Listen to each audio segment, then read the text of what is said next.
The Chronicle commences with Vakir van Baskerville, once the Baskerville dynasty's most devoted hound, kneeling before a guillotine. Branded a traitor and falsely condemned for conspiring with demonic forces, Vakir faced execution. As the blade hovered menacingly, he pledged that granted another existence, he would never again submit as a servile hound. To his profound astonishment, Vakir awoke moments later, not within the afterlife, but confined within the feeble vessel of an infant. Disoriented and encumbered by his diminutive form, he found himself besieged by the dissonant wails of other newborns. Swiftly, Vakir discerned his location, the Baskerville ancestral nursery. This was no mere rebirth. Hugola Baskerville, the dynastic patriarch, entered the nursery to scrutinize the progeny. Cold and impervious, he dismissed the other mewling infants as inconsequential. Yet when his gaze settled upon Vakir, who maintained an unnerving silence, Hugo's interest was piqued. He decreed Vakir be placed within the infamous Cradle of Swords, a harrowing trial designed to test and temper Baskerville heirs. As Vakir was conveyed towards the cradle, his infant eyes locked with Hugo's, an incandescent hatred blazing brighter than ever. The revelation crystallized. Hugo was the architect of his demise in his former existence.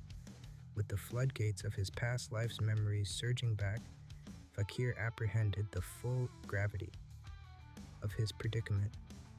Born to an illegitimate cadet branch, he had endured merciless conditioning in squalid adversity. Despite unwavering fealty and readiness to stain his hands for the family's ascendancy, his recompense was treachery and execution, solely for possessing perilous knowledge. This time, Vakir swore an oath. All would differ. No longer would he genuflect to Hugo or the family's caprices. Vengeance scorched his spirit, yet as an infant his power remained circumscribed. For now, his imperative was survival and fortification.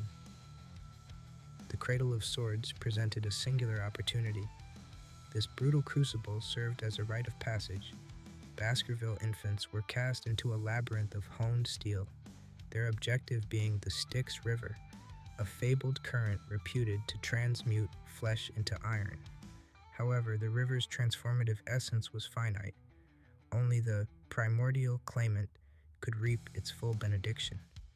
Vakir recalled his siblings' prior sabotage, ensuring he was deprived of the river's boon. Not this time.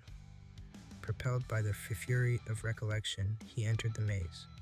Crawling through the razor-edged catacombs, he advanced relentlessly, disregarding the agony lacerating his diminutive form. His indomitable resolve bore fruit. He tumbled into the Styx River. The waters infiltrated his wounds, saturating bone and sinew with excruciating torment. Yet Vakir endured. This suffering paled against the abject betrayal of his prior life. The longer he remained submerged, the more profoundly his body absorbed the river's mythic potency. Beyond the maze, attendants grew frantic, imploring him to surface lest the river claim his life. Hugo observed with detached amusement. He inquired of John Barrymore, the family's austere butler, regarding the duration of Vakir's immersion. Upon hearing 7 minutes, Hugo emitted a mirthless chuckle, remarking the child might succumb. The attendants besieged Hugo to intervene. The patriarch merely watched, his gaze a blend of clinical curiosity and anticipation. Hugo commanded Vakir to emerge. Vakir remained oblivious, utterly consumed by absorbing the Styx's quintessence. To relinquish this Karinenki inestimable physical power was unthinkable. As the waters invaded his lungs and his vitality waned, he intoned a singular litany. Endure, endure, endure. His corporeal form approached its absolute limit. Oblivion beckoned, yet he refused capitulation. As consciousness dimmed, Hugo extracted him from the depths. The patriarch's smirk conveyed perverse satisfaction. He derided Vakir's avarice, noting the infant's attempt to imbibe the river itself. Examining the child, Hugo discerned an anomaly.